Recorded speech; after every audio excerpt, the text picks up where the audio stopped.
Hello,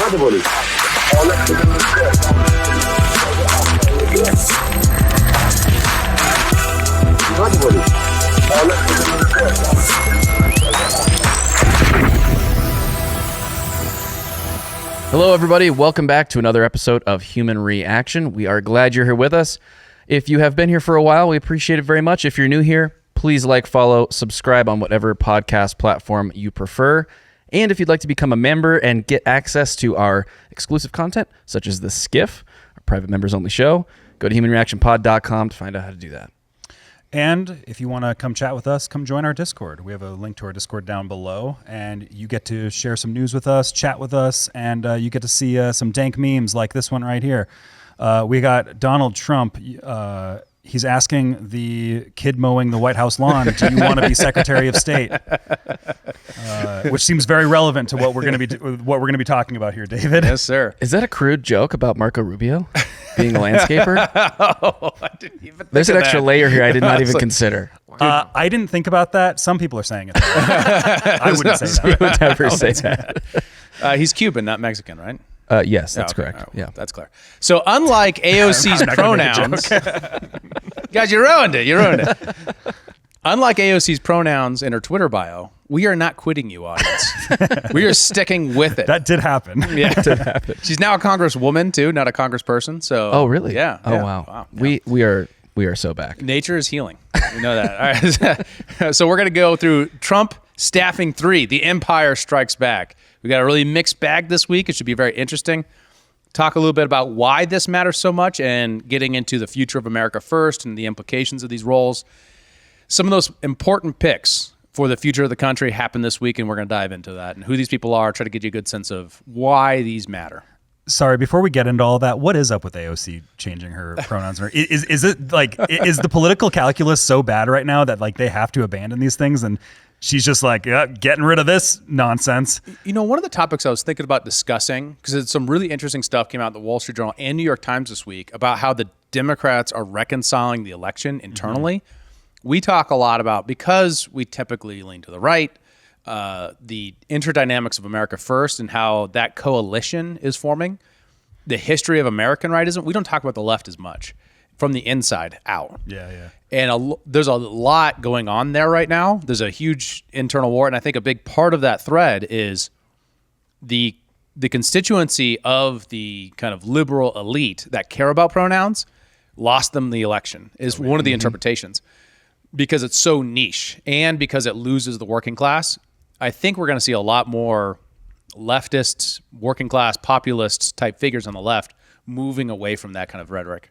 Who would have thought that Latinx just wouldn't take off? It's crazy. Well, maybe that has something to do with it, right? I mean, maybe AOC wants to be a Latina again. Well, AOC clearly has higher political ambitions. She is morphing into whatever she needs to be right now in order to do that, and she is working her way up the ladder in the moment. And she is also one of the most popular congresswomen, just like Twitter-wise. Mm-hmm. So I think she's angling for more political reading influence. leaves, Yeah, I think that you have to do that if you are in any way a savvy political operator. I mean, only the like really out of touch elites on the left are doubling down on all the gender stuff and the cultural issues that have obviously driven such a wedge that it, like you said, lost them the election. So Yeah. I think she's making a smart move doing that. Yeah. If you are a small business owner looking for exponential growth, you have to connect with Adam Thune at Intellectual Patriots. He will revolutionize your business game and help you get to the next level. Adam can streamline your business practices and advertising strategies to improve your bottom line. His expertise in data engineering means he can build you the systems you need to collect and analyze market data. His mission is to provide you with invaluable insights to fuel your success. From grant writing and business proposals to digital systems integrations, even AI management, Intellectual Patriots is a one-stop shop for cutting-edge solutions. Don't wait another second. Visit intelpatriots.com to learn more. That's INTEL patriots.com. This episode is brought to you by Revved Up Promo, the official apparel partner of Human Reaction. Revved Up is a premier full-service shop specializing in laser engraving, screen printing, and embroidery. Not only are they now making all of our apparel right down the road from us, they can do the same for your brand and ship it to you anywhere in the world. Revved Up helps you navigate the extensive universe of merch options and uses state-of-the-art techniques to showcase your brand in its very best light. So if you want to support our show and our generous sponsor, you can now do so by buying our merch and by turning to Revved Up Promo for your own custom apparel needs. Reach them at revveduppromo.com. That's with 2 V's and 2 P's, or just check the show notes for a link. But anyways, let's get into John Ratcliffe, the new CIA director. Who is this guy? Well, why does he matter? He did have Tulsi's new role, which we'll get into in a minute, as DNI from 2021. Director 2020. of National Intelligence. Yeah, from 2020 to 2021. He was kind of like very into the Trump regime last time around. He's a Trump loyalist. Probably it's speculated that's why he got the job. And we have some interesting evidence of that of a next video here, Kyle, where he's defending Trump from his role within Congress, outside of Congress since then. So I think as far as for, what role the CIA director plays, that's kind of an independent question from what America's first ambitions are, from why he got the role. So it's one of the variables and definitely something worth checking out. All right, yeah, I got the video right here. The approximately 50,000 text messages that I've seen with your personal beliefs like F Trump, stop Trump, impeach Trump, go ahead and confirm on the record that none of that occurred on an official FBI device or on official FBI time. Go ahead and do that. Sir, no, they did. Many of them did. Oh, they did. And I would say Okay, of the so 50,000, sir. So really, no, I'll give you a chance at the end. So what you really meant to say was that when you said you never crossed that bright, inviolable line, what you meant to say was, except for 50,000 times, except for hundreds of times a day where I went back and forth, expressing my personal opinions about effing Trump and stopping Trump and impeaching Trump on official FBI phones, on official FBI time. Other than that, you never crossed that line. I'm sure there are 13,000 FBI agents out there that are beaming with pride at how clearly you've drawn that line. Agent Strucker, you're starting to understand why some folks out there don't believe a word you say, and why it's especially troubling that you, of all people, are at the center of the 3 highest profile investigations in recent times that involve President Trump, and that you were in charge of an investigation investigating, gathering evidence against Donald Trump, a subject that you hated, that you wanted to F him, to stop him, to impeach him. And do you see why that might call into question everything you've touched on all of those investigations? Chairman, I'm done with this witness and I yield back. His name is John C. Correct me if I'm wrong in that moment. That guy there, he was involved in that like text message love affair, talking about like we're gonna fuck Trump up and all this stuff, right? Yeah. That was that situation. Yeah. Okay. Yeah. And to be clear, he's not saying to be intimate with Trump. Like that's But he was intimate with the person he was having an affair with. Yeah. In those text messages. that Are they're we talking not about saying on the phrasing Congress anymore? But it's easy, and this is the corruption at the FBI. FBI being who supposedly reports to the president, actually undermining his presidency. Those are legitimate issues, right? So I'm not saying he's being a sycophant. That's why he got the job. But it's very clear that he's taken a defense of Trump very seriously in his role at DNI. For example, this is a great story. The New York Times ran a story on declassifying intel when he was at the DNI, specifically how controversial it was that he did so because it was unverified Russian disinformation for him to report on American intelligence about Russian intelligence when it came to Hillary Clinton's interfering with our election. Huh. Yeah. Interesting. Yep. Interesting. Yeah. So do you think we can expect more declassification from him in this role? Maybe. That's one of the high points, right? One of the ambitions, I think, of America First is addressing overclassification. You have the declassification arguments around this JFK assassination and MLK. You have the UAP declassification thing. That's a big part of the Trump story now. I mean, I think despite him not wanting it to be, it still is. So if they are focused on as many things that have come up in the DNI role now as CIA director, what they can do to give access to Congress and therefore the American people by proxy or to the American people directly by declassification, that's a good thing. And not necessarily something he will do, but something he could do in this role that we could be hopeful for. Absolutely. Is this role a bit of a demotion for him? It kind of is, because now he reports to Tulsi rather than being the because Tulsi's role is the one that like synthesizes all the intel of all the different organizations, and it's like one of 11 organizations or something like that, right? Yeah. And So CIA is one of those. Navy intelligence reports to her, CIA intelligence, all the intelligence, and this is all GWAT reforms after 9/11 to focus all intelligence going up to a single point. That's the DNI, Director of National Intelligence. So now he'll be reporting. So is it a demotion? Kind of, but he also, excuse me, he went into private equity between the two during the Biden administration this last 4 years. So for him personally, no, he's getting back into the administration in a sense. So Interesting. Yep. So he's obviously standard RNC hawk when it came to Ukraine, circa 2022. I want to play this clip because this clip, you could pretty much take the words from his mouth and put them into all of the other people we're going to talk about, because at this time throughout the Biden, they all had the same thing to say about Ukraine, despite how far it is from Trump's position on Ukraine, which is an interesting dynamic happening with these picks. I think people are probably underappreciating. The time to provide Ukrainians support in terms of sanctions against Russia and weaponry to Ukraine is now, not after Russia invades. So, I think President Zelensky, would probably tell you, with friends like Joe Biden, who needs enemies? Yeah, I mean, it's incredible to me that under President Biden, you've got all of our adversaries acting up. I mean, there's Iran as well, backing the Houthis, who are striking Abu Dhabi unbelievably.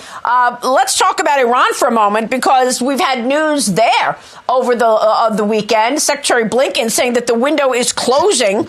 Where is this headed? Do you think that Joe Biden is going to get the U.S. back into a nuclear deal? Why is she yelling? And Iran, the Iranians won't even talk directly to the U.S., right? Right. Now, this is headed in a terrible place, Maria. Look, we handed off a year ago peace in the Middle East on the heels of Abraham Accords, in part because Iran was poorer, weaker, and less influential than they'd been in a long, long time. They were literally on the verge of bankruptcy. We had prosecuted their terrorist leaders to final justice, like Qasem Soleimani. And now you look at what's happening in one short year, how the tables have turned. As you've talked about, the Biden administration has literally begged Iran back to the negotiating table to try and rehabilitate the failed Iranian nuclear deal. And we're not even allowed to negotiate on our behalf. Our two biggest adversaries, China and Russia, are negotiating with Iran. And you don't need to take my word for how badly things are going. Joe Biden's own team members, negotiating teams, are leaving because they've characterized the approach as too soft. We're making too many concessions. Things like, not only giving as much as $10 billion in cash to Iran, but lifting sanctions on the central bank, on the Iranian National Oil Company. He's just going to keep going on. But yeah, that's, I think, a typical view of Republicans defending Trump at that time. And I think the distance there is interesting because Trump kind of started there in the beginning of the campaign, saying it never would have happened under his presidency, kind of echoing that I would have kept it from happening by empowering Ukraine more. But then as the election went on, he started saying NATO expansion is part of the cause of this and kind of walking back to a more pro-peace position in a lot of this stuff. It isn't clear where Trump's really at on that, but to me, it became hopeful, at least, that he was at least willing to articulate American culpability in provoking the war in Ukraine. That's interesting. What do you credit his shift in policy position on? I don't know. Libertarians. Yeah, it could be trying to cultivate the libertarian vote, trying to cultivate a better, more clearly defined position from the Biden administration on this. Because if they're essentially the same, can he really count on that RFK Jr. vote? Right. Yeah. Right. That's fair. Although I think in general, Trump is much more of a peace-loving president. Sometimes we might disagree with avenues he takes to get there, and like there's going to be some things like that exist there. But in general, it seems like that seems to be his vibe of what he wants to push. Like that seems to be his natural inclination. Is always like, I want the killing to stop. I want that to stop. Right. Yeah. So, Well, I mean, he's not a military guy by trade, right? He's a business person. He likes to make deals.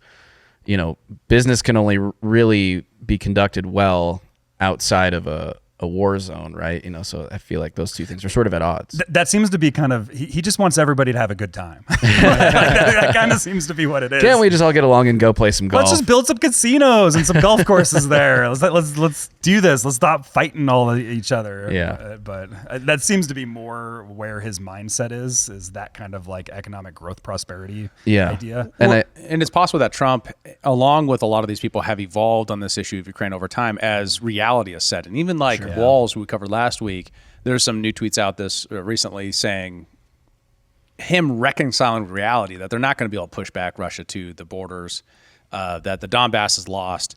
And the best thing we could do from now is get the best deal we can for a future of stability and peace in the region. Right. So that seems to be a theme that with all of these people where the foreign policy matters, like we'll get into Marco Rubio and Pete Hegseth and people like that. That seems to be a theme that I'm noticing in kind of like interviews I've seen recently. So I think we'll probably keep tackling that. They're all sort of walking back hawkishness. Yeah. At least on Ukraine. I mean, we still have, like, for example, this guy's a major China hawk. Quote from when he was D&I director in the Wall Street Journal, the People's Republic of China poses the greatest threat to America today and also the greatest threat to democracy and freedom around the world since World War II. So classic invoking of World War II and of our role in protecting democracy all over the world. Like that kind of shows you, it is rhetoric, right? But it's rhetoric in compliance with the blob and the blob's architecture and the way they see the world. And now this is as an acting D&I director under Trump at the time. And obviously Trump, hawkishness against China is very mainstream amongst most of this group. The question is just, what is that hawkishness and purpose of? U.S. global hegemony, saying that, 10 miles off the coast of China, China has no right to project power to, versus a more like, no, they're a global adversary and we need to find a way to work with their rise that doesn't lead to nuclear war. Right. People from China, they love me. Well, and it's also, there's a Cold War mentality that exists with China that is very mainstream right now. And I don't think that, it's one of those things where it's almost, I expect it in most of these picks. So it's not even something I'm like super disappointed in, right? Yeah. Right, yeah. I don't think, and we'll get back to this, but like, for example, he also says, quote, China believes that a global order without it at the top is a historical aberration. It aims to change that and reverse the spread of liberty around the world. Right. And that last motivation piece is an interesting one right there, because it's like it's kind of invoking that China wants to dominate the world militarily and end, democracy in Indonesia or something like that, which isn't a clear ambition of China. It's kind of like when they're imprinting on it so that they can better, cast it as a villain. But that's super mainstream right now. We are the weird ones in that discussion globally, where we're saying, actually China has a lot of enemies in the region and there's a lot of natural limits to its power projection. And we shouldn't take it as inevitable that China is going to have this incredible, like, global hegemonic rise on the scale of the USSR or America today for all these reasons. That said, we probably would lose a war if we try to defend Taiwan because it's 20 miles away from mainland China. And they've got a huge military. Yes. Like, huge. Yeah. And incredible military technology and things like that. That's not like what we've been dealing with in our Middle East wars or our covert ops in South America. These are very different kinds of conflicts. Right.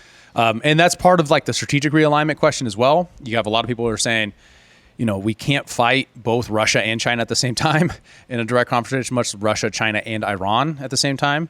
So how do you prioritize these sorts of conflicts is at least a realist take, right? It's at least taking that step into, okay, we need a rational calculus of our power projection rather than saying, oh, well, we're the U.S. military. We can literally fund everything forever and project power everywhere forever without consequence. It's just absurd. And it's kind of the collective psychosis in the DC blob that they're fighting against. So like, in that sense, it's a marginal gain. Yeah. Yeah, that's a good way to put it. Go ahead. Well, then we also have, what's this tweet here? We have John Pompeo. He joined with John Pompeo. Pompeo. Mike Pompeo. John Ratcliffe. John Pompeo. Joined John Pompeo. Ratcliffe joined Mike Pompeo. Yeah, in advocating for... John Pompeo. Do we have the Hooked on Phonics sound yet? Yeah. It worked for me. Just because I didn't even pronounce it wrong. I just gave him the wrong first name. Oh, I did pronounce it wrong. You did pronounce it wrong. You created a different Pompeo. person.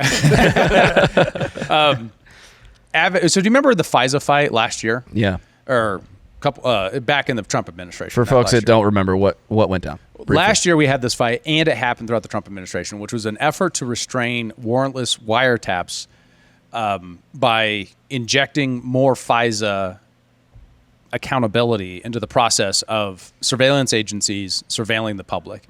He joined with Mike Pompeo and others to try to stop FISA reform when Trump was president. You know, it is interesting that this is the case because in Trump's letter that he put out on Truth Social and X about the nomination of John Ratcliffe, he actually praised him for wanting to have FISA reform. Mm-hmm. So it is interesting, this dynamic. Maybe that's a little bit of like leading, right? Saying, I'm really glad that you're on board with this. Yeah, John. That's Thanks, how buddy. I felt too. It's just like, well, and maybe we're this on the plays, same page, right? Yeah, and maybe this plays into the adjustment of his role from DNI to CIA director, where Tulsi would be all about that, at least from what I would assume from My her understanding position. is she's very much for FISA reform. So he's putting him in a different, sort of more contained position, still a position of authority, but one where he would have less oversight over something like that. And important still within his skill set. Yeah. Somebody that he trusts for the CIA, right? Right. Yeah. Right. And somebody who could maybe, apply a little bit of, let's just say like administrative guidance to someone like Tulsi Gabbard, who's coming in without a lot of this administrative experience leading the DNI. Like having someone who was a former director in there could be a nice way to sort of distribute some of that know-how across what is relatively like kind of an inexperienced cabinet so far. I think that's the white pill for it. Yeah. So we have a Secretary of Defense with Peter Hegseth, who is a Fox News host. And that's it. And that's all. That's all he is. Pretty upset about that. Weekend news. Fox and Friends, Trump's favorite show. That's the online discourse of like, oh my God, he's terrible. He has no experience. All the neocons are freaking out about this pick, which is interesting. All the neocons are freaking out about this pick. Probably a good sign. Probably a good sign. Don't be suspicious. Don't be suspicious. But in the past, he was actually one of the people that was in line for VA director. What's the role called? VA? Is it VA director? I'm not sure. It's Secretary of the VA. Secretary of Veteran VA. Affairs. Yep. And that's an area that he has actually quite a bit of expertise because he used to be the CEO of Concerned Veterans of America, right? Mm-hmm. Correct. Yeah. Which is a great sign for that. Now, he doesn't have direct control over a lot of those decisions, but it's a really good sign for the future of VA reform because you have someone in authority in a high position who can then advocate for it. Yeah. CVA, Concerned Veterans of America, is a nonprofit that is a major advocate for things like VA reform, military budget stuff, like reduction of military budget, and foreign cleaning policy up now. the military, things like that. Mm-hmm. So another one of his supports that is a big white pill is his support of, and we got this tweet from Liam here, of Defend the Guard. Yes. Where he's come out, we don't have to play the audio, but he's come out in support of it, which is huge. Having someone who and Tulsi does as well. As does RFK. And in that role of saying states should play a role in the deployment of their National Guard especially when it is an undeclared war. Right. Forcing Congress to actually engage in its war powers bottom up through nullification functionally. Yeah. That is a really good development in more restrained foreign policy that forces Congress into its proper role of actually taking a stake in the future of our foreign policy. Yeah. No, I think that's huge. And the fact that there are 3 cabinet appointments that support Defend the Guard is, I think, tremendous news for the potential success of that legislation, which came very close to passing in Montana. I believe also had a degree of success in Arizona. So, I mean, I think we're going to see a good legislative year for that policy position. It'll probably be most Republican states in general will probably support it. That would be my guess. It's going to be a thing that's just incorporated into Republican policy. Right. And one thing that you wonder with some of these appointments is one of the big opponents of the passage of this legislation were the generals that were flown in to Montana to testify against Defend the Guard, saying it would weaken our military and it was a bad idea, threatening to pull funding from the state of Montana, if they did pass it. I wonder if these appointees, assuming they're confirmed, will apply pressure to those generals to not obstruct the passage of this legislation if it comes up. Well, a lot of those are guard generals too, though. Note that. I mean, that's the biggest vector for their push against defend the guard. Sure. How much they have ability to limit that, I don't know. Sure. But I would guess that at minimum be able to say, yeah, these generals are here, but we have the Secretary of Defense who supports this. Right. You know, right. that's a huge difference Absolutely. in the battle and committee to make that sort of thing happen. It's a big counterbalance. I don't know if it's going to go as far as Kyle's saying with like becoming a broadly supported Republican position, but I think it becomes far easier to advocate for that position at that point. Yeah, it's broadly supported America First position. Yes, that's the right way to think about in it. specific. Yes, Old right. school Republican ideology, maybe not, but as this new mind virus gets moved, a good mind virus, viruses can be good. Gets spread through, I think it'll be very, very positive. Political probiotics. Yeah, political probiotics. This new whatever this like big idea formation that's happening in this big tent model. Like I think this is going to be a very accepted proposal of everybody that's in this tent that has formed underneath Trump. Yeah. So where does he stand on foreign policy more generally with, conflict in Ukraine, China, that sort of thing? It's an interesting question, right? So we have some evidence. He did the same kind of talking points that Biden didn't act fast enough in 2022, that kind of era during the Biden administration. He does the same sort of gas station with the flag argument. For Ukraine. For Russia. Basically, that's what Russia is. Russia. So now it's really important why that's such an important phrase for understanding the mental model behind your conceptualization of Russia. If you think that the effort to bring Ukraine into NATO, and this is the Mike Benz thesis, so I'm going to give him credit and also say that's on him if it's wrong. But I do think there's a good argument here. Not us. Yeah, I wouldn't say that. He's my boy. Right? But that bringing Ukraine into NATO was motivated by an effort to take the Burisma, which was owned by the public, into private equity, into the ownership of London finance and American finance. And that's the role that Hunter Biden was playing at Burisma on behalf of the intelligence community. If that's true, that's based upon the model that if you can deliver natural gas to Europe that outcompetes or flanks, like squeezes Russia's capability to raise money, you can then degrade their ability to project power. I see. Thus guaranteeing future hegemonic dominance of the United States over Russia. Something I'll add to his foreign policy description. I listened to his interview with Sean Ryan from last week. Yeah. Sean Ryan, big podcaster. He has a lot of like military veterans and things like that on his show. He specifically said, and I'm paraphrasing, but it's close to this, is that he described his foreign policy as I, like most people in this movement, am recovering from the blind neoconservatism of my youth. Mm-hmm. Wow. He said something along those lines. Wow. Yeah. That's a pretty big statement. That is. And I was actually very impressed with his general knowledge of the political factions and like the philosophical factions that exist within this realm. I came away quite bullish on him for this role. And one of the things that I think we're probably going to see is a lot of cleanup. I think we're going to end up seeing a lot of the bureaucracy, and it's like the philosophy of DOGE, the Department of Government Efficiency under Elon and Vivek. We're going to see that philosophy being incorporated into everything that is kind of in his purview. Yeah. Similar to that, we have this tweet from Dan Caldwell, who is now with Defense Priorities, formerly was also the CEO of CVA, saying, I have known Pete Hegseth for over a decade. Like a lot of GWAT vets, his foreign policy views evolved as the forever war dragged on and their costs soared. If you're calling him a neocon, you have no clue what you're talking about. And that seems sensible to me. That's a pattern I've seen again and again and again amongst the veteran community. And especially, like, you have to sympathize with the veterans who felt like they were put into Afghanistan or Iraq, were not given the support that they needed, and then saw people sacrifice for a mission that was so unclear. It makes sense. I mean, there's like videos circling the internet of him going around saying very hawkish things during the Bush administration. Well, I mean, he's literally fighting for his buddies on the ground to get support to accomplish a mission that was never that clear. Yeah. So what would you do? Well, I mean, I could understand that. And then as that drug on, as nothing changed in Washington, based upon the sacrifice of these soldiers, of course you would then head into like what are we doing this for? Yeah. Sort of direction. And those are powerful testimony to the real cost of this kind of reckless, hegemonic focused, not national interest focused, foreign policy.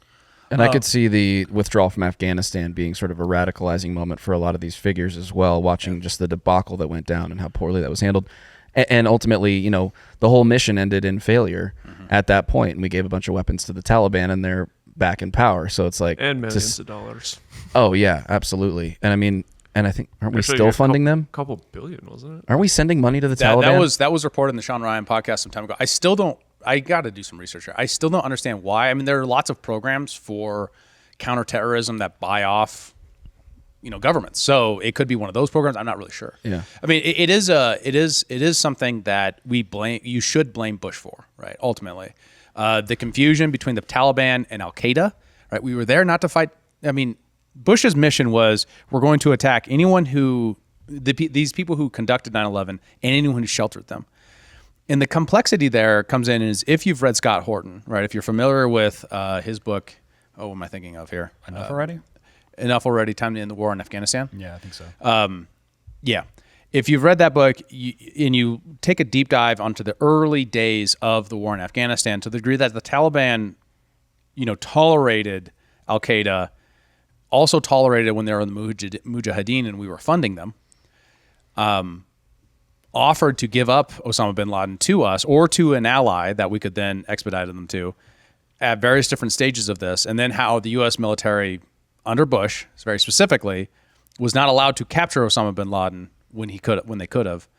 That if you arrive at the conclusion, looking at the evidence of like, the goal was to fight a war, not to win a war, I could understand where that would get there for a lot of those people, where they're now saying, what did we do all this for? Yeah. And then with the Taliban coming back into power and a much more realistic, not realist, hard-nosed, like, they're the people there, so now we got to fund them sort of approach. I mean, it seems contradictory, but it's actually, that was the mission from the beginning. Yeah. And we couldn't get rid of the Taliban because we were going to fight that war for another 50 years, 60 years? 100 years? What we're going to do? I mean, if John McCain was saying we fight as long as we need to, we're going to keep them in Afghanistan, just like we keep troops in Japan.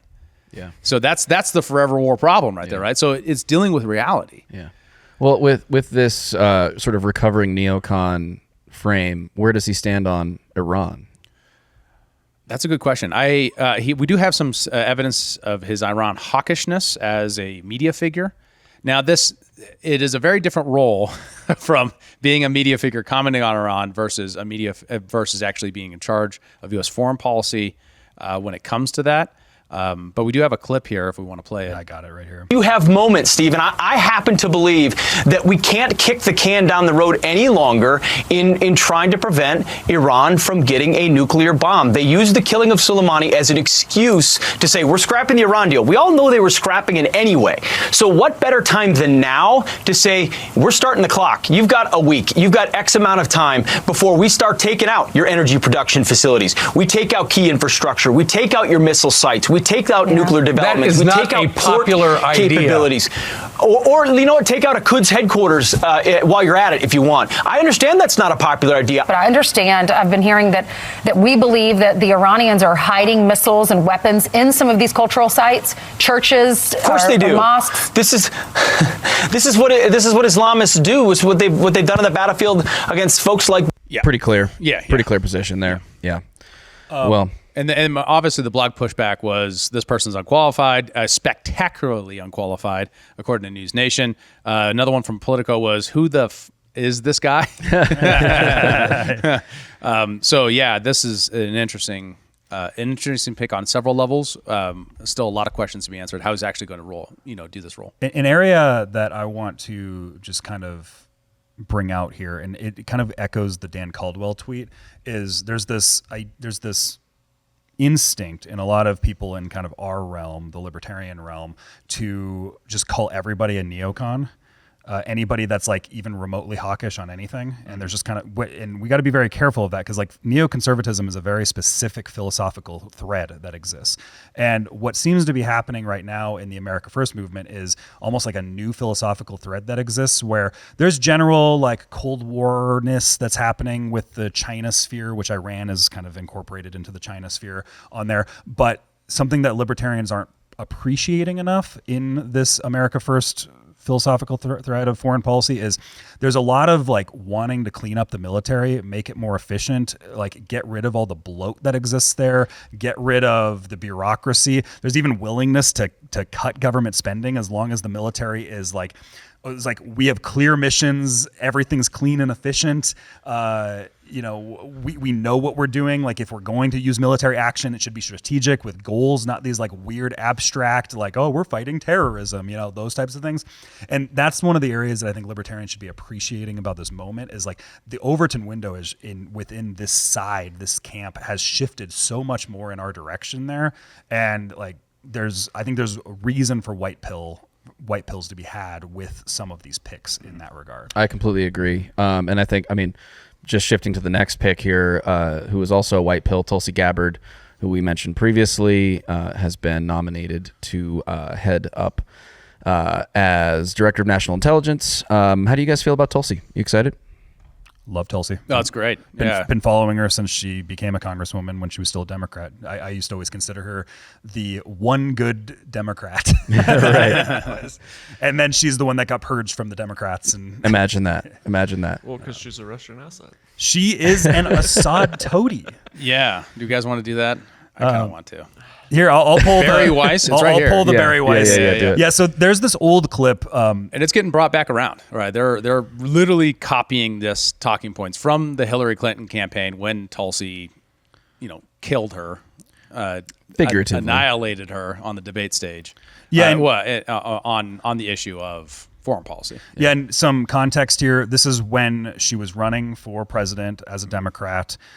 Barry Weiss, who was on the Joe Rogan Experience, was this was before she was fired from the New York Times. She was still kind of in the New York Times blog. No, this is after the New York Times. It might have been like weeks after or something. It was around that time when she got fired. Then, but she got fired based upon her not supporting trans issues.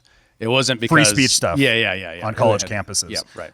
She's somebody that is super hawkish, especially Israel, no matter what type of person. But this was her on the Joe Rogan Experience, and Joe Rogan is somebody that endorsed Tulsi, is a big friend of Tulsi Gabbard, and this is Barry Weiss talking to him about it. Kirsten Gillibrand. Monstrous ideas. Well, when she was 22, she had... No, she's an Assad toady. What does that mean? She is What's a toady? I think that I used that word correctly. Jamie, can you check what toady means? Like towing the line? Is that what it means? No, I think it's like a... Toadi. Love using words on the world's largest podcast that I don't actually know. I think it means what I think it means.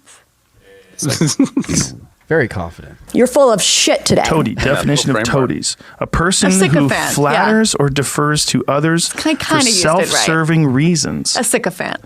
So she's an Assad sycophant. Is that what you're saying? Yeah, that's known about her. Like, what did she say that we have to look. her? I don't remember the details. We probably should say that before we say that about her. We should probably read it rather. Well, I have read it. No, I mean, we should right now. Oh, yeah. Okay. Just so we know what she said. Look up I've had her Tulsi on Gabbard. before. Look and up I really enjoyed talking to her. I like her a lot. Are you serious? Yeah, I like talking to her. Okay. I like talking to her. I don't know about... I think she's like the motherload of bad ideas. Whoa. I'm pretty positive about that, especially on Assad. But maybe I'm wrong. I don't think I'm wrong. Well, my take on her was that I think as a person who's coming from the left, who's also a veteran, and is very articulate and sensible and a woman. And in talking to her, we didn't get into Assad or any of those things, but talking to her about what she feels is wrong with the current administration and the way things are running and a direction she thinks things could go in. She had some very promising ideas. I didn't know about this. But doesn't she also, did she ever apologize for believing in conversion therapy? I didn't even know she believed in conversion therapy. Am I crazy? Does Tulsi Gabbard believe in conversion therapy? You know, there is an interesting point to be made there, because one of the things that has been hit on her that the left tried to throw at her several times now, and Joe, you know where I'm going. I know exactly where you're going. Is that she was involved in some Hindu sex cult in Hawaii that is like super anti-gay. This is what they called it, is this. And so I did, and this re-emerged into my timeline, into my feed in recent weeks. So I just like went and looked up this cult. No, it's like a yoga group that has a YouTube channel. And what do they believe? Calling it a sex cult is a really strange term for Let me pull this up. Okay, I'm pulling up the Wikipedia. It's all about round-the-clock sex. It's all. But this is where it's coming from. So her aunt, when she started to take these more like going against the Democrat Party, like just bashed on her, and this is where everything is coming from, is from her aunt, is that she's like part of this. There's this guy, Chris Butler, who's like this cult leader in Hawaii that runs this yoga group, and it's called the Science of Identity Foundation. I looked up their YouTube page. It's just it's like a Hindu YouTube page that has like 30,000 followers. Wow. And then I looked into like their theology here, and one of the things in it was, let's see, it was, followers must practice vegetarianism and are not allowed to gamble, engage in sexual contact outside of marriage, or consume caffeine or intoxicants. So it's like the lamest sex cult ever. I was like, calling it a sex cult is an absolute misnomer. It's like it's halfway between Mormonism and Hinduism. It's like, you couldn't be more square. It's Mormonism plus stretching. Is this pretty much what it is?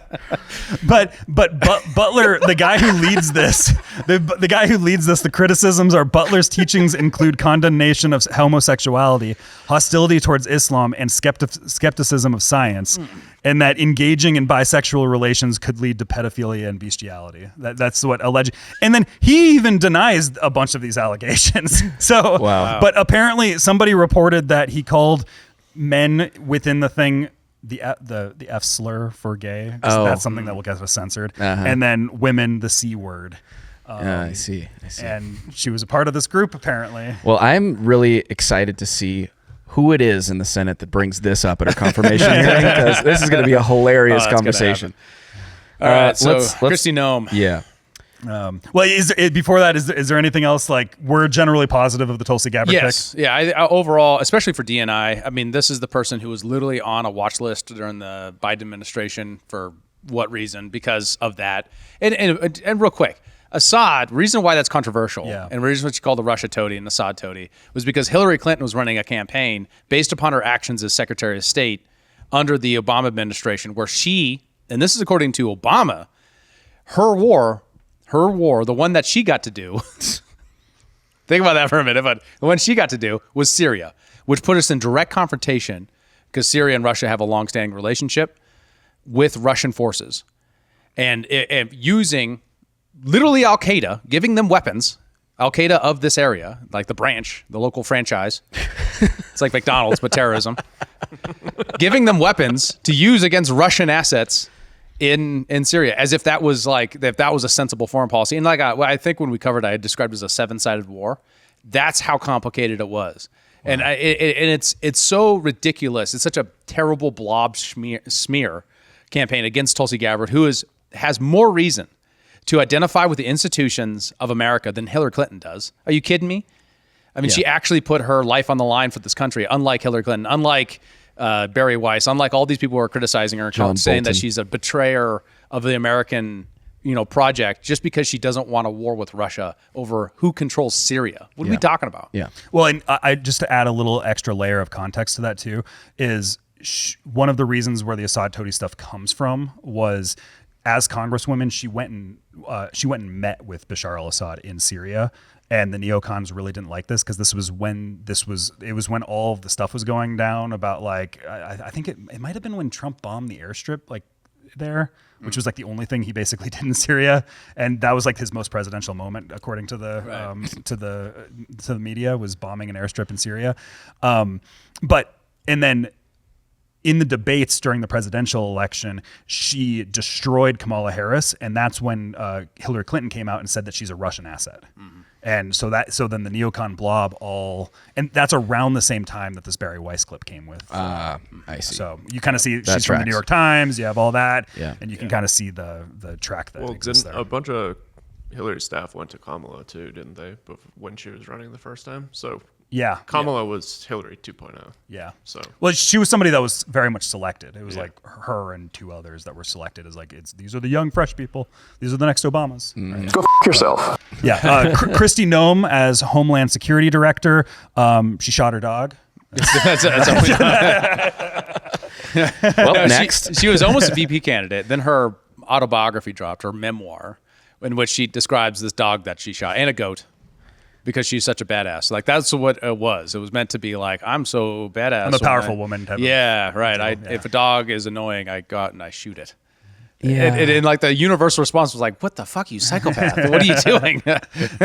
Yeah. The conversation I saw around that was like, well, it was mostly like absolute outrage because most people like don't live in a rural way, and there might be some justification for why she did it. Mm-hmm. You know, there can be justifications for that, but most people just have pets. They're not like ranching and stuff like that. So their perspective on that is like completely not where she was at all. I've worked on a ranch. If a dog is annoying, you don't shoot it. Well, if it's annoying, no. Don't get me wrong. There are some people who might orientate that way, but I don't. That is not normal. That is way outside the norm. Yes, it for sure is. Yeah. It for sure. Like, that's how serial killers start. Yeah. Yeah. So nascent VP candidate before that dropped, and then I guess COVID is another one of the major notes that people are striking with her, saying, "Oh, she never shut down her state," that sort of thing. She's widely considered the best COVID governor, and it's like her and then DeSantis because she never locked down during COVID. She's considered that among Republican life. Right. But wasn't that because her legislature wouldn't let her? Well, that's what I'm hearing. Yeah, it's some people are saying some people are saying that it's a mixed bag. I mean, like it's unclear, especially because unlike DeSantis, she never was really out front. She wasn't on cable news defending this. She never really took the leadership cultural role that DeSantis did. That's why, and being from the Dakotas, she can get away with a lot more with less accountability. Florida, a lot of the media lives in Florida, is around Florida, that sort of stuff. It's a larger state, so it gets more focus. Yeah. So there's both sides of that, and additionally, the rules are different. Montana, for example, we had a governor who would have loved to shut us down at the time, but he knows there would have been a riot in the streets had he done that. Come at me, bro.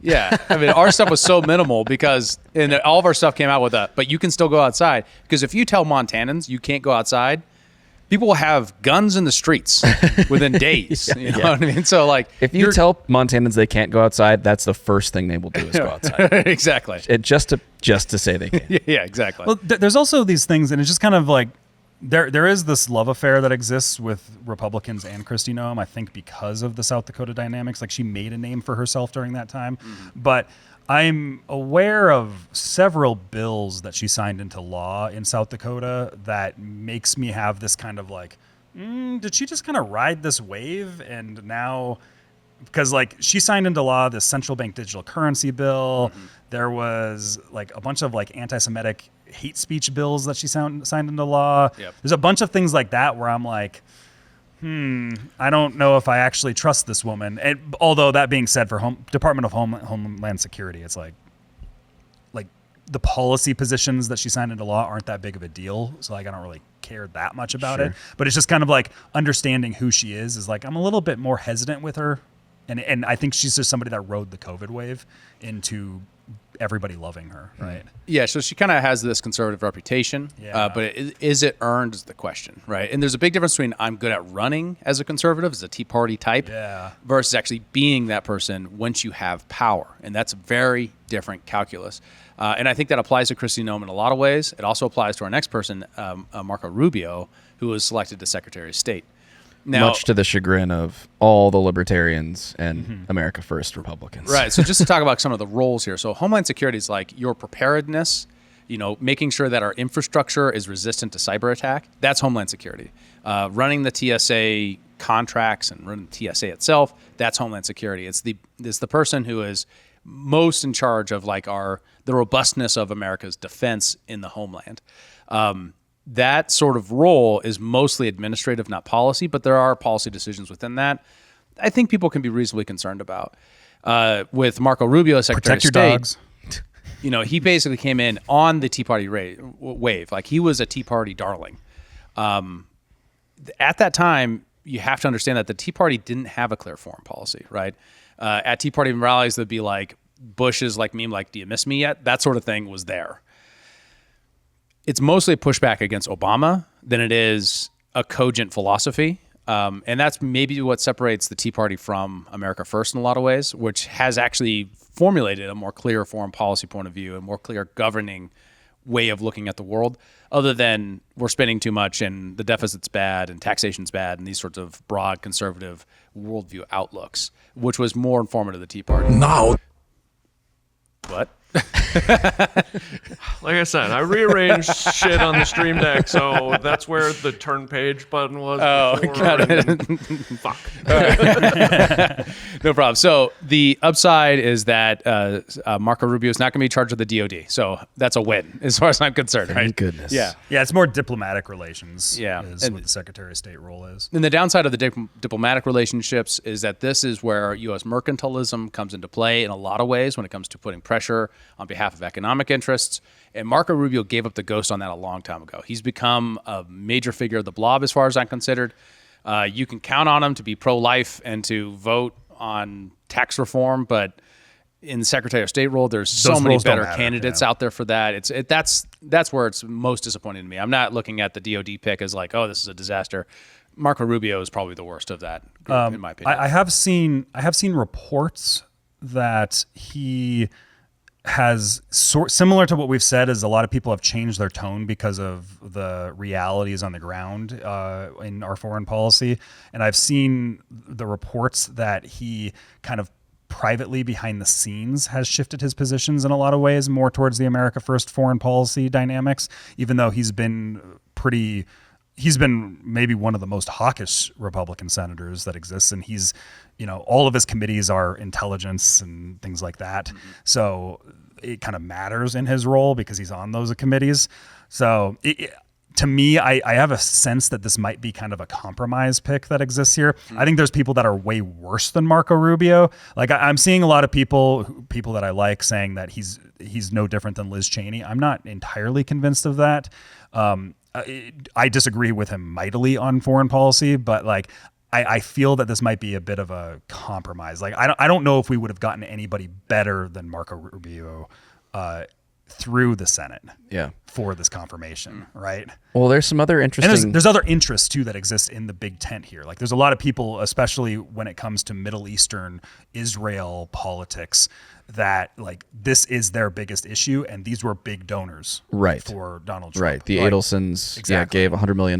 They expect something in return for that. This might be that something. Some of these picks might be, some sort of negotiation there. Also, major people like Bill Ackman that have crossed over from the Democrats and things like this is one of his biggest issues, right? Yeah. So, well, there's some other interesting theories here, I guess, that I've been seeing floated around. I mean, talking about Rubio giving up his Senate seat, then DeSantis will have the opportunity to appoint someone into that seat. It seems like there's a bit of support rallying around Lara Trump for that. I've seen that too. Which could be interesting. She called on it. She publicly stated it, that she wanted it. Oh, yeah. Yeah. Wow. Yep. So, and I mean, there are other factors here. I mean, Rubio obviously has to be elected to the Senate, but he can be fired from this position as well, right? So should things go haywire or Trump, maybe feel like he's not holding up his, America First agenda in his role, he could be let go, right? Mm-hmm. Yeah. Marco has been, my understanding is he's been pretty loyal behind the scenes to Trump too. And I think that goes a long way as well. It's been a long time since Little Marco. Yeah. All the dick jokes that happened during the 2016 presidential primaries between, if people remember, there was the whole, you know what guys with little hands say, and Marco was saying that Trump has small hands, and there was all that stuff that was going on. Yeah. And Trump was on the debate stage. There's no problem here. Well, he was a finalist for VP as well, so it seems he was in the running. He was in the top 4. Yeah. So out of that, what we'll probably see out of this is Obviously, China hawkishness. Rubio's big on that. Cuba hawkishness and isolation of Cuba, Venezuela, those sorts of things. Rubio's definitely on the same side as Trump on that, so it makes sense in a lot of those levels. There isn't an unsensibility to it. It's just a fear of if you had higher hopes, you could feel disappointed with that. Yeah. But enough of that. We got a bottle of white pills going forward. Let's dig in to Doge. That's Doge in. All right. So it's been announced, and Vivek is in charge. We got a role for our boy, the tsunami. How do we feel about it? Are you excited for this role for Vivek within the administration? I mean, it's not actually technically like a real department. Outside third-party department that is going to close down in 2026. Yeah. July 4th, 2026. So it's an outside commission. What that means is that what it is when Trump comes into office, he directs the Office of Personnel Management and Budget to work with this group outside the government. That direction itself is within his executive privilege. So it isn't. It has no formal authority. But what it directs or asks the Office of Personnel Management and Budget to do, they have direct authority for these sort of things. Thing. Yeah, so if they come up with a set of recommendations and Office of Personnel Management and Budget help them cultivate, kind of create these recommendations and then execute on them as an EO or as then recommending it to go into law in some way. Those are the range of possibilities. Would this be considered an NGO? Like Doge? Like, are we just now setting up our own, like, is our side setting up our own NGOs for manipulation of government? People have referred to Elon as the George Soros of the right. That was stated at Mar-a-Lago in a thing, and he pumped his fist. He did. So I mean, obviously this is a very unknown variable, right? What this will actually do, there isn't a lot of good parallels in the last 20 years of anything like this. This is new. The closest might be, I think it was called the Rose Commission during the Reagan administration, but we'll see. I mean, it is very encouraging. We do have like the debate of what they're going to focus on. Vivek was on Hannity, and I think the line of questioning from Hannity is the most insightful for, I think, what the blowback is likely to be, depending on the direction that they go for Doge. Basically, keep your hands off defense spending. Yeah. Is where Hannity is at on it. Pretty much, yeah. Yeah, when publicly the goal for them is $2 trillion in cuts. Which I'm not sure you can do without touching DOD. Yeah. That's pretty tough. Well, interestingly, I mean, and I'd be curious what your guys' thoughts are on this. We haven't talked about RFK. He's up next, but the chart of the amount of budget that each of the departments has, Health and Human Services has a larger budget than the Department of Defense. Yeah, so and that's like $2 trillion right there. And this is the question of what Congress's role will be in synchronicity with the Trump administration and DOGE, right? We've been funding the budget since before the creation of the iPad with continuing resolutions, basically saying whatever you got, you now get this much more. So that sort of funding of the government has created the conditions we're at now. The executive can cut things unless the code says they will spend this much money. Does that make sense? So you can only cut back to certain. Now, if we cut back to pre-2008 levels, we're doing amazing, right? That's beyond the nickel plan. That's beyond the penny plan and the other kind of how to cut budget on the margin for the federal government to get to a balanced budget someday future. Yeah. So that's my question. There's the code authority, what the executive is supposed to do to implement code, and then there's what they can do on top of that based upon CRs that have blown up the budget to what it is now. I guess my big question about the potential efficacy of DOGE is because it's sort of this non-governmental advisory commission that makes recommendations to the Office of Management and Budget. Like, can management and budget obstruct or just not take their recommendations? Yeah. They could just say, no, thanks. In theory, yeah. It depends on who puts in charge of it and what their execution of it is. Oh, that's my next question is who leads it, and then, what's hiring like? I mean, obviously there's the whole idea that government employees like have, better job security than tenured professors because they basically never get fired. Right. So like, how does that all kind of play out in your head? Additionally, there's the union regulations on firing of these guys. There's a whole bunch of barriers why the kind of permanent bureaucracy works by design. So your question being, if they obstruct, what are the tools at play? Well, it's within it's like, for example, the executive order we covered earlier this week. We're more than once a week now of the rogue agency, rogue bureaucrat executive order.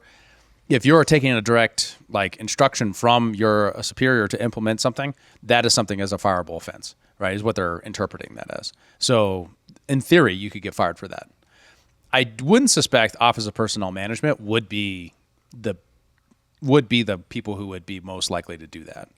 Gotcha. I would rank them relatively low. Gotcha. Most of these are like the equivalent of your of the accountant at your work or your HR person. So they're not so much activists; they're more like analysts, and not inclined maybe to be as obstructionary. Maybe less inclined would be the way to say it. I think. Yeah. Okay. Right.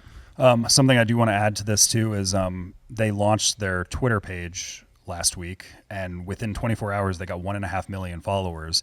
But they've also put out we are very grateful to the thousands of Americans who have expressed interest in helping us at DOGE. We don't need more part-time idea generators. We need super high IQ small government revolutionaries willing to work 80 plus hours per week on unglamorous cost cutting. If that's you, DM this account with your CV. Elon and Vivek will review the top 1% of applicants. Cool. Yeah. So, and also probably worth noting too is Dogecoin up 90% in the last week. Imagine that. I nominate Dr. A, our friend Adam Thune from the Discord, and of course sponsor of the show, to apply. Why not? Right? Oh, he already has. Oh, he has. Oh yeah. Beautiful. Yeah. Dope. Thank you, Cheryl, for tagging me in that post. I don't think I could afford 80 hours a week right now. So it's not. I got a family. But it would be fun. So we also have RFK, or Health and Human Services. Really exciting in a lot of ways. This is one of the reasons he won, probably, was RFK's coming together with Make America Healthy Again. I don't know. There's not what else to say about it. We've talked about RFK a bit, but what would he do at Health and Human Services that would really make the difference is the question. Man, I mean, I think the mandate is very clear that he needs to get to the bottom of COVID. And I have no doubt, given RFK's track record, that he will be thoroughly investigating Fauci, the CDC, the NIH, like all the stuff that went on there. Yeah, this is the win of the year for sure. For sure. And for everybody who's out there calling him weird, right? It's like, I'm sorry, what? For audio-only listeners, I just pulled up an image of the previous HHS director and then RFK next to each other, and the health comparison is uncanny. Mentally we'll just leave it at that. Yeah, I mean, I think like really where RFK can make the biggest strides for the Maha movement, to me, is getting to the bottom of how the food system has been captured by corporate interests that are allowed to put things in our food and water and cosmetic products and all that stuff that are just objectively bad. And I think that's where he can probably make the most gains personally. And I don't know what his authority would be in terms of like, can he ban things or can he instruct the FDA to ban things or whatever? And is that the approach that he'll take? I mean, the FDA could ban things. They should. Oh yeah, they have the statutory authority to do that. They do it all the time. The question is what and like how heavy of a hammer do you bring down? Like, what the blowback will be too. The political calculus of if you ban seed oils, right? Is that more like his vaccine point of view, or is it something else, right? Like how to separate how he actually views what government's role should be in this area is part of the question. For sure. Well, and I mean, on the vaccine thing, I don't think that RFK advocates for banning vaccines. Exactly. I mean, he's said as much. He's not anti-vaccine. He just wants to provide medical choice to people. More transparency. There's things with the double-blind tests, things like that he's offering. So the question is, if business wants to use the seed oil to make their fries and not beef tallow for whatever calculus they're making, is he going to ban seed oils in that sense, or is it going to be more like his vaccine point of view, which is we need freedom of choice. Right. Businesses should have that choice. I think that's the approach he'll take, and I think if he is able to apply pressure to government subsidies of some of these crops like soy and canola and whatever else that's being grown, that's being given money to be offered more cheaply to the American public, if that is allowed to equilibrate in the market with other potential fats like tallow or whatever, I don't think you'll have to ban it, because economically it won't make as much sense. And if consumers are demanding a different product and it's at price parity, or it's even maybe a little cheaper to go with tallow or something else, they will. Right. If the Health and Human Services is putting out canola oil and these sorts of bad for people, we're not going to ban it, but we're going to tell you shouldn't put this in your food. Or require And you to that's put a paired warning on with- the label of your burger or your fries that say this contains seed oils or something like. I mean, yeah. And then you have that separation. Okay, labeling is another one, and I'm pretty sure the FDA has pretty broad authority on determining label. Yeah. The other side of that is the Farm Bill and who's Secretary of Ag. And we read the Secretary of Ag announcement. That was radical. If that guy's confirmed, Thomas Massey. Yeah, and the other guy, Joel Salatin. Is Salatin. Yeah, Salatin. I feel confident Massey's okay with removing subsidies out of the Farm Bill, and if that guy's an advisor and he can be a defender of that point of view popularly, that's huge. That's a big deal, right? And so that parity of congressional action on the Farm Bill, which is an annual bill, to reduce or realign these subsidies, that could be huge. I mean, if you're subsidizing regenerative agriculture rather than just corn, would that have better outcomes? Just don't subsidize anything. Well, I know, but my brother, look, I'm with you, but that's not how it works. I get it. I've been in the room. They're all like, what are we going to do with the Farm Bill this year? And I'm like, are we going to reduce subsidies? We have a Republican governor or a Republican Senate, House, and presidency. And I was like, are you insane? We can't do that. The farmers got to have something. They're based their entire business model for 3 generations on subsidies. You can't change that.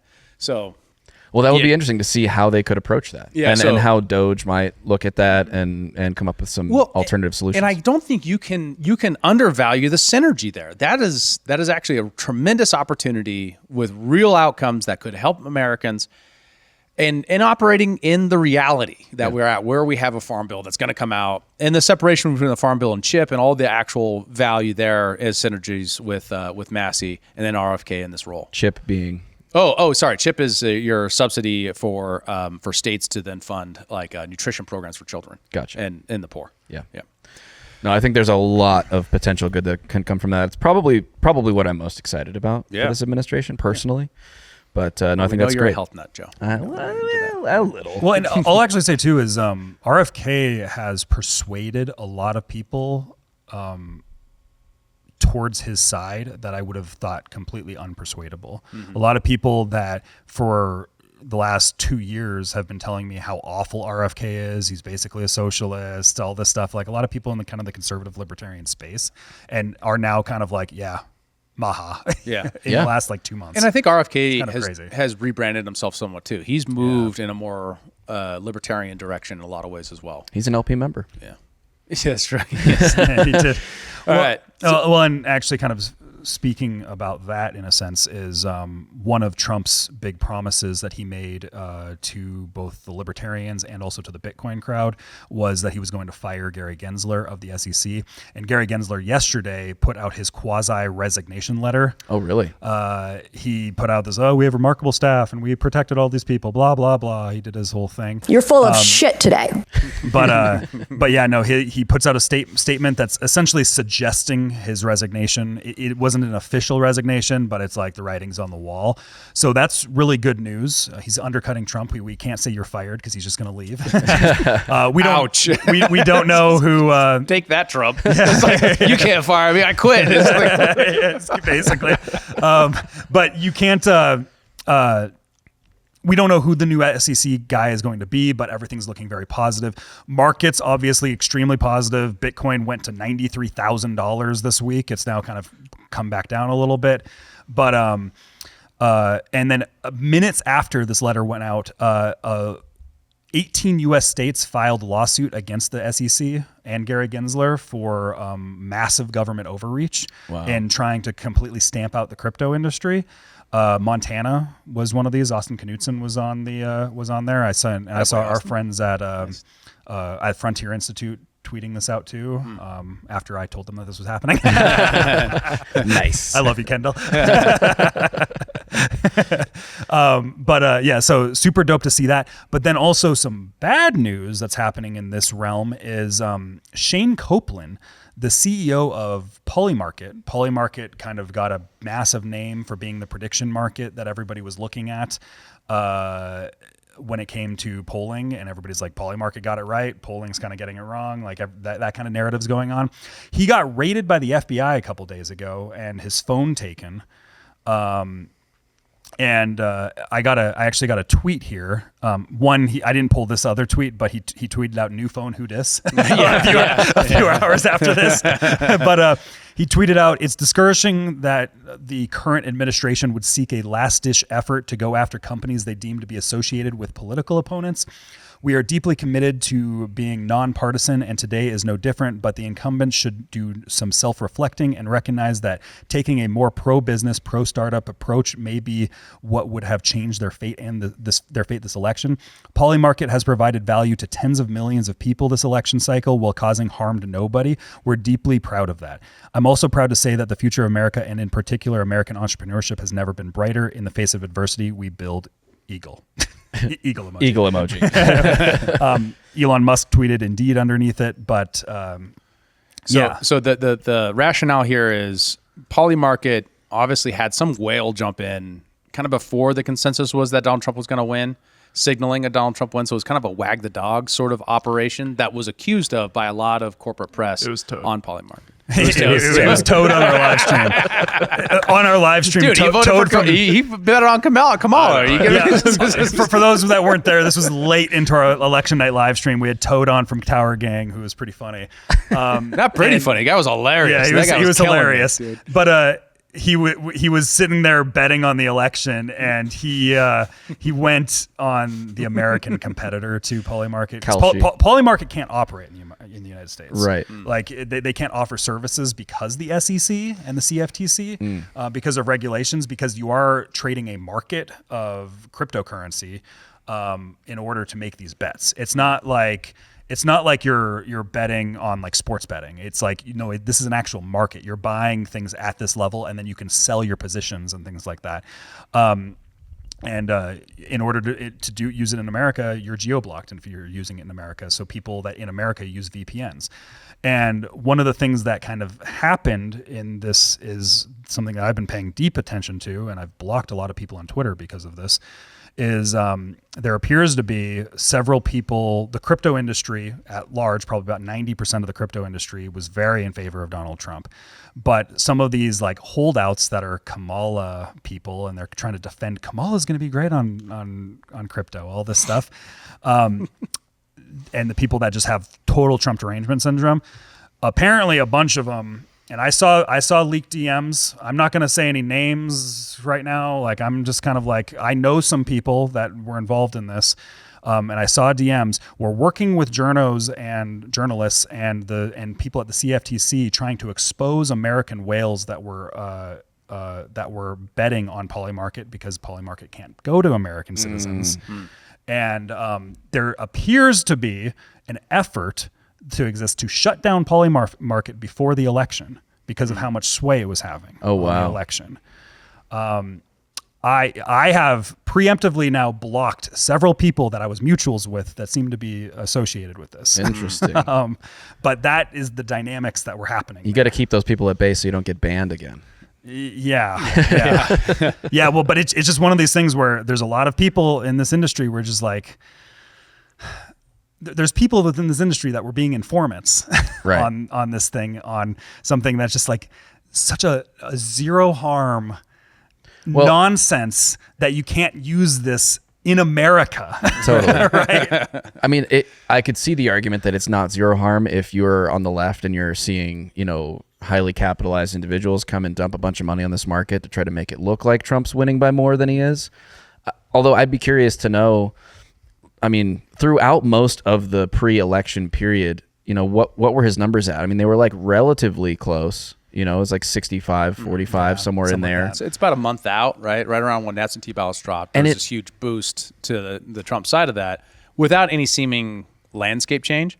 But what's funny here is if they would have lost, all that money, right? If Kamala would have won, Polymarket would have taken their money and given it to somebody else. So like totally, I don't understand there's no principled objection here. It's just hard-nosed politics, right? Trying to hurt your enemies. I suppose, your wag the dog argument, I think, is the one, right? Mm-hmm. That's the one that they could make where, they influenced the election by, making people think Kamala was losing by a bunch, so they didn't go vote for her. Well, yeah, but would manipulated polling from the New York Times that showed Kamala was up in some of these states that she lost by a lot? Yeah, that's fair. Is that subject to U.S. government pressure. Right. And much less if it's a foreign company. If the Guardian did something that made it look like Kamala was going to win, are they liable? I mean, it's ridiculous. Yeah. Well, and here's also the thing is you can bet and participate in this market anonymously.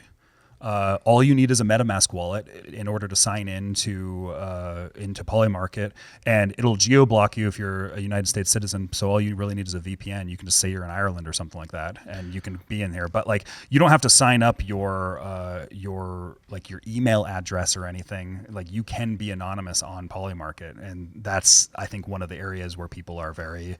Like, there's not a KYC mechanism, a know your customer mechanism that exists there. To be clear, we're not advising anybody to skirt U.S. law. I'm just saying how it's done. Some people are saying it. I don't know. I would never say it. NFA, DYOR, et cetera, et cetera. And to the point where, like, I was just talking with somebody who's pretty big in the crypto industry, who's out in Southeast Asia a few days ago, and he is refusing to come back to America until Trump's in office. So like there's a lot of concerns about this backlash that is existing, because the Democrats have been the ones running the Operation Choke Point 2.0 and trying to squeeze all these people out. And so it's just a lot of people just be safe until Trump's in office, because right now the backlash is very real. Yeah. Well, if Trump, I suppose if it was legislated, it would be different. But if Trump does executive operations, executive orders, whatever, to make crypto more established in the U.S., those things can be rolled back by the next administration if it's not a crypto-friendly administration, right? Mm-hmm. Yeah. So they might be safe in America for 4 years, but things might turn around again in the future. But it's becoming so institutionalized right now. Like, I think within the next 4 years, crypto is going to be way more mainstream in a sense, just because all the major institutions, the banks and everything like that, are beginning to adopt it. And if they build infrastructure, then they're going to be incentivized to resist an administration that is overtly hawkish, let's say, against crypto. I think that, and this goes beyond crypto, I think in general we're just going to be seeing a bit of a golden age of technological progress over the next, we're going to see the beginnings of it. Like, all the beginning pieces are going to be put into place for massive technological process, and crypto is one variable in that massive change, I think, right now. It's more punishing if you change an established industry versus a startup industry. Mm-hmm. And then second to that, there's no reason Trump can't request a crypto bill from Congress. True. Right. And there's a lot of incentives to do that because of the right wing's ambition to capture tech. So the more they can capture tech, the better they can do by, giving them actual results that are permanent. Yeah. And one last thing, we don't have to go into this too deeply. Like, we already have the Bitcoin Strategic Reserve. Mm-hmm. We got tons of friendly senators and congressmen. The crypto industry as a whole has for the first time really put in massive lobbying efforts, and there's like massive PACs and advocacy outlets that exist, and it's becoming more incorporated into the think tank world. So this industry as a whole is here to stay now, and it's like, now that we finally have our first like friendly administration, as well as Republicans in office who are the most friendly towards it, it's just everything's wins from here, it seems like. So, but yeah, let's move on. Our last pick is Secretary of the Interior goes to Doug Burgum. He was the governor of North Dakota. To be honest, I feel like this is a pretty solid pick. Dakotas are crushing it. They are. Yeah. I was impressed with his economic knowledge during the election, because he did run for president. He did. People forgot that. He was up there. He was one of these guys where I was like, I kind of like him, but he's not super presidential. He doesn't have the it factor for a presidential pick. Yeah. He's a billionaire. He sold his company to Microsoft, where then he went and became the senior vice president of one of the major divisions of Microsoft, like Microsoft 365 or something. I can't remember. I also know that he's very in the tech world. I know I was listening to Mark Andreessen and Ben Horowitz, the A16Z podcast. Like, they're the two of the biggest venture capitalists when it comes to tech in the country, in the world, really.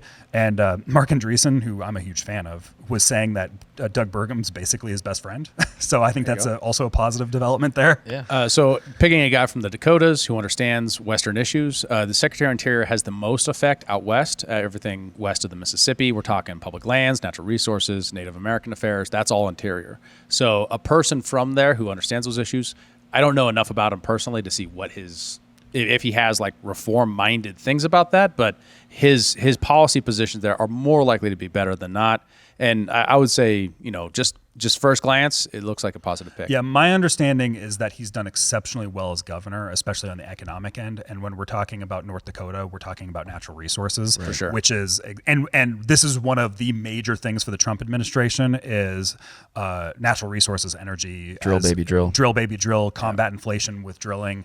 Talking Keystone, we're talking the Bakken, we're talking about Anwar, we're talking about all the major energy policy stuff. That all happens. The biggest impact of that is on federal lands and state lands, and Interior plays a direct role in that. Yeah. So overall, I think solid pick. See, honestly, it's probably one of the best picks that people aren't really going to even care about that much. Yeah. Just because it's not like a sexy position. Yeah. But it's super important when it comes to the energy abundance agenda that Trump has articulated. So I think that's the real win there. So stepping back, the big picture from here is we are getting a lot of signal and counter signal of the interpretation of this as a whole. We have the biggest roles filled, not all the roles, but the biggest roles. How should people interpret this? So we have Thaddeus Russell, for example.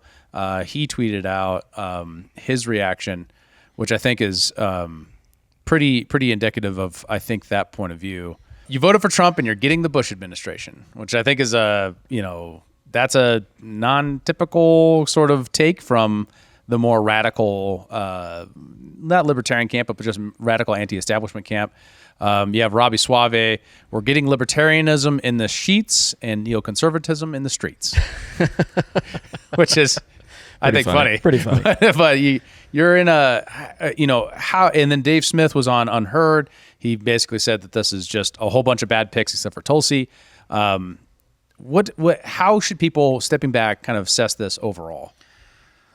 I think there's too much blackpilling. I think there's areas to be concerned, but if this isn't a massive step in improvement from 2016, I don't know what is. Like, I don't know what you could have expected here. And 2004 and 2000 and 2012. Yeah, but even just an improvement from previous Trump, it's a massive improvement. But then when we're looking at even previous other administrations, like, I don't know, like, this is great. And it's one of these things where it's like I said when we were talking about Pete Hegseth to me, there's a different philosophical strand on the foreign policy stuff that's different from neoconservatism. There's areas to be concerned for libertarians on the hawkishness, blah, blah, blah, all that stuff.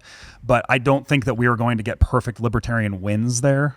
Yeah, I think that's exactly right. I think I'm seeing a level of perhaps naivete or maybe just like idealism, which is totally unsurprising coming from libertarians that expected this entire cabinet to be revolutionaries.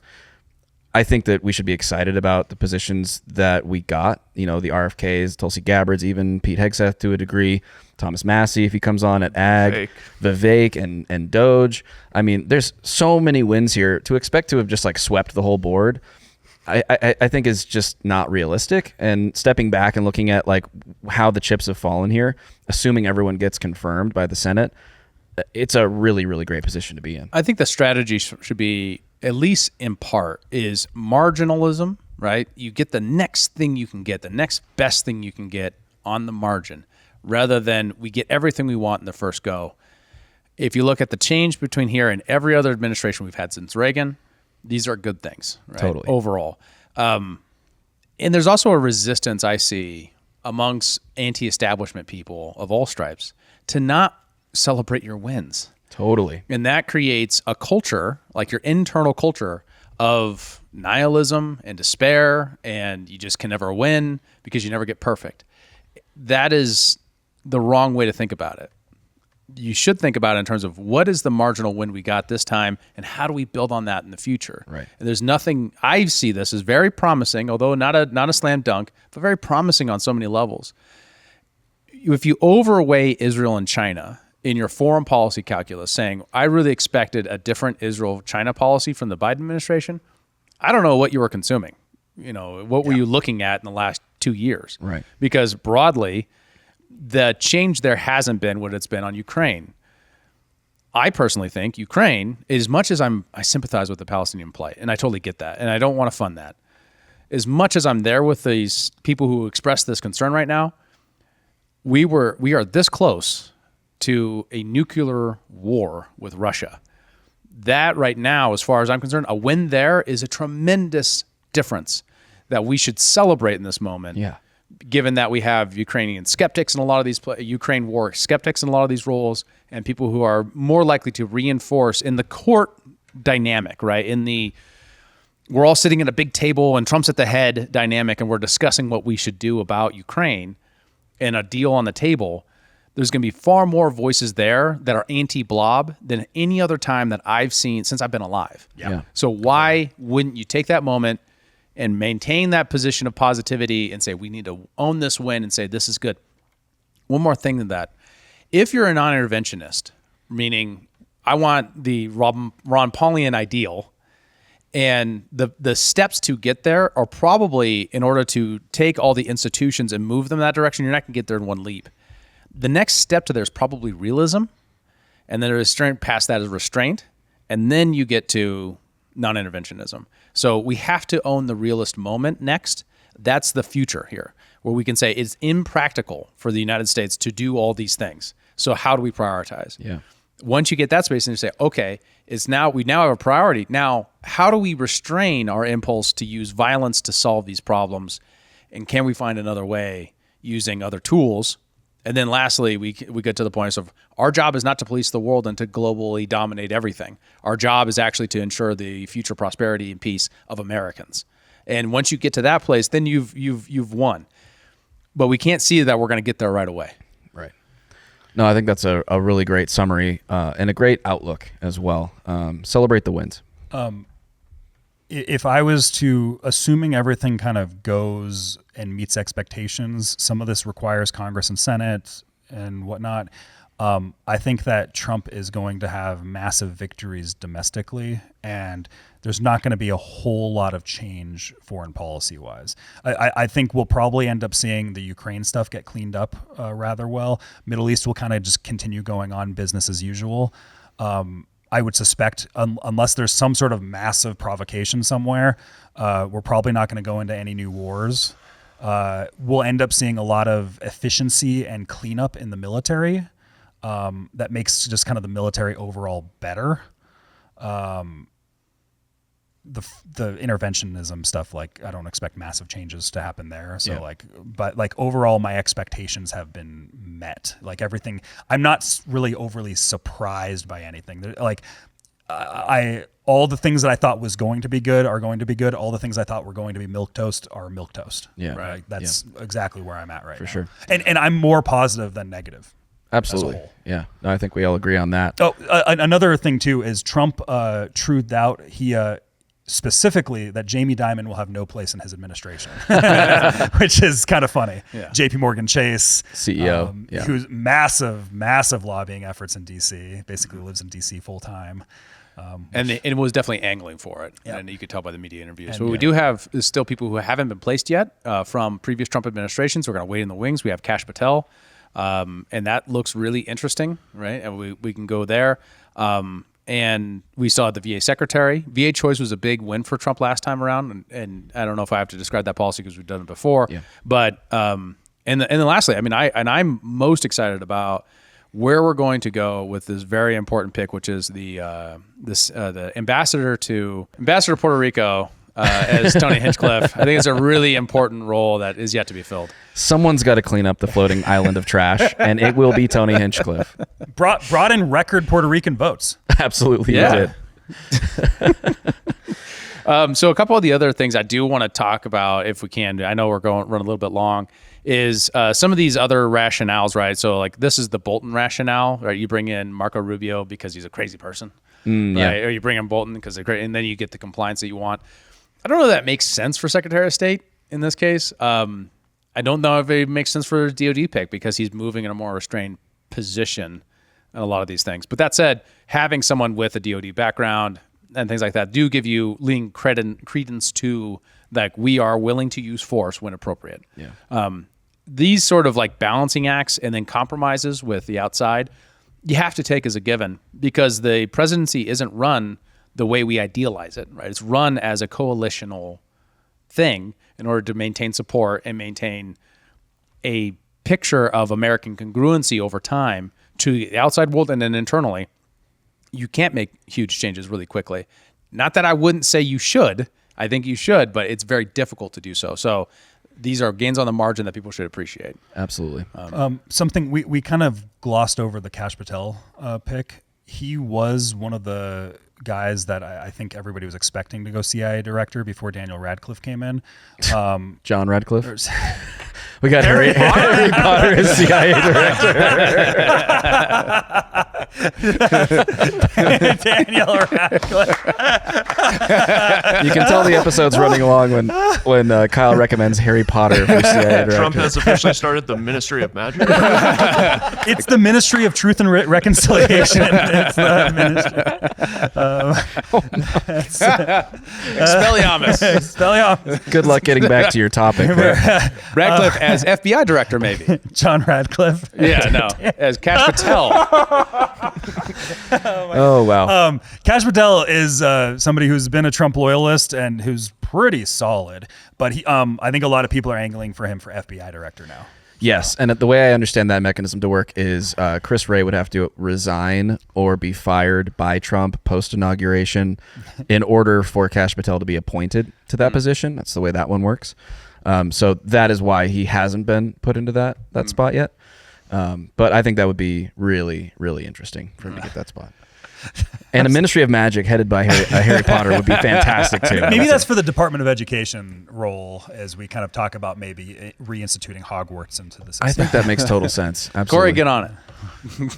I don't know if it's going to be Corey. Yeah. we had things pointed out towards us about why that probably won't be the case. He retweeted us. He did. He is. So one of the other arguments I heard is like you have to do these people because there's nobody else. Right. And this is an interesting component of it because it does seem to me that there's like a knowledge gap amongst the general public of what the alternatives are. But we do have alternatives in these areas. It could have been better. So there's also, as much as I want to own the wins, there's also side like, yeah, there's plenty of people who could fulfill these roles that would be closer to, I think, Trump's vision. Additionally to the more realism and restraint vision that would be more consistent than Marco Rubio. For example, John Mearsheimer could have taken that role. Right, he is a diplomat. Yeah. Jeffrey Sachs in that role. John Mearsheimer, Colonel Douglas McGregor, William Ruger. He was the former ambassador to Afghanistan. He's with defense priorities. Christopher Miller. He's a former DOD. Not great on everything, but he himself, he's on publicly saying like you could do our U.S. military right now at 2008 levels, and we'd be just as effective if you ran it right. Yeah. Like those sorts of things are. There are lots of people who could be taking these roles. So. We also don't want to impoverish our standards and say that there was no one else. Yeah. Right? That is also a component of it. But maybe those people couldn't have been confirmed. So that's the other side of the calculus that we don't weigh, that they have to weigh, which is who will the Senate be able to confirm for these roles? Yeah. Well, and I think that is the next step here, right? Is, okay, confirmation is coming. How does that process work? Obviously, John Thune, who's now Senate Majority Leader. Nothing. Yeah. Okay. But whatever. I knew Bennett was going to do it, and then he didn't. You guys. I smirked. Bunch of children around here. Anyways, John Thune has explicitly stated if the Senate is resistant to appointing or to confirming any of these appointments, that recess appointments are on the table. And I was unclear what that even meant, so I did a little bit of digging on it. It appears that currently the Senate is particularly hostile to Matt Gaetz and Tulsi Gabbard. So those might be the ones that they resist the most.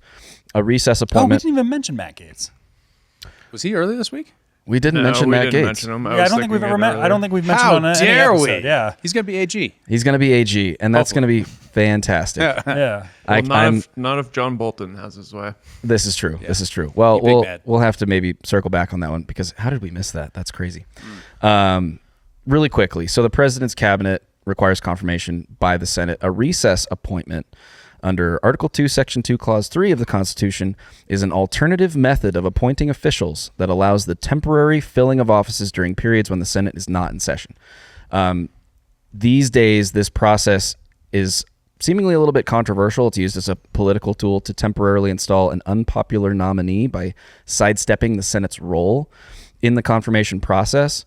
And really the way this works is it is temporary, but it seems as though under the way the rules work, these appointments can last for up to 2 years. So say the Senate is unfriendly to Matt Gaetz and John Thune is willing to play ball with Trump. He could recess the Senate, and then they could kind of just push through these appointments, get them in place at least for 2 years, at which point the Senate would actually have to vote. So that's the mechanism, the sort of like nuclear option, I think, in this case. If the Senate is unfriendly to some of these, Trump can make something happen. We probably should mention one of the things that is, there's a lot of allegations that are being pointed towards Matt Gaetz and have been for a while around like sexual misconduct and sex trafficking. Oh.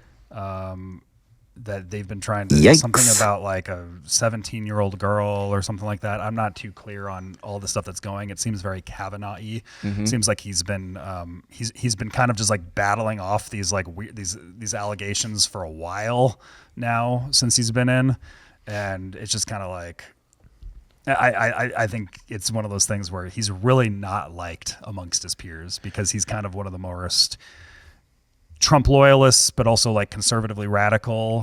He's one of the guys that was heavily involved in the speaker fight, all this stuff. Yep. Right. And we've seen this with a handful of congressmen before where they, they speak out of line and all of a sudden it's just like, oh, hey, we heard that there's sex trafficking going on. You know, right. It's like, what? Yeah. Yeah. So certainly there's been some talk from some of the NeoCon senators about really wanting to dig in on that stuff during the confirmation hearings. So we'll see. What I see is, my prediction is once this happens, once there's a recess appointment, there's going to be a big controversy about Trump being a dictator and all these things. I want to note ahead of time, recess confirmations go all the way back to George Washington. Oh, for sure. And the more political side of it, of like trying to get more controversial candidates and using it as like a naked political tool, that was done by Obama with the National Labor Relations Board members. So this is a common tool. It is controversial in the sense that, ideally you have a more collaborative approach with the Senate. That said, these sorts of picks make sense, right? They're not the sort of things that you can say are completely out of the blue and are only controversial in the sense of the blob is so used to its hegemonic power, its ability to just determine what the outcomes are before they can even happen, that they're pissed off about it. So I could see, especially if when it happens, the blowback from non-traditional media sources is substantial enough that these things could actually happen without a large recess, a 2-year-long recess appointment question. Yeah. Well, and I suppose it's just incumbent upon all of us who, and I think we've all noted it throughout the last couple of weeks, have been like very closely watching this. Like I've never watched this process with so much intensity and interest.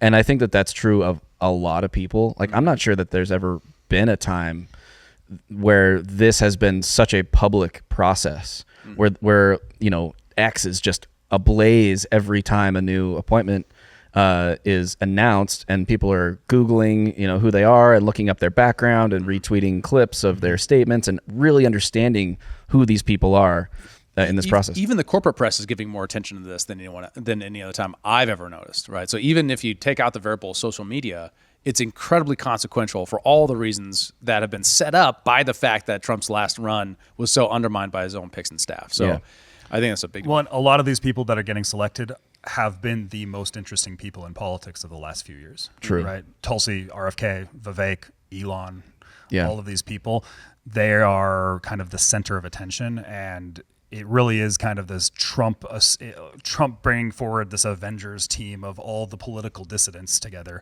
under this new political realignment that we're seeing. Yeah. It feels extremely consequential, and it's just fascinating.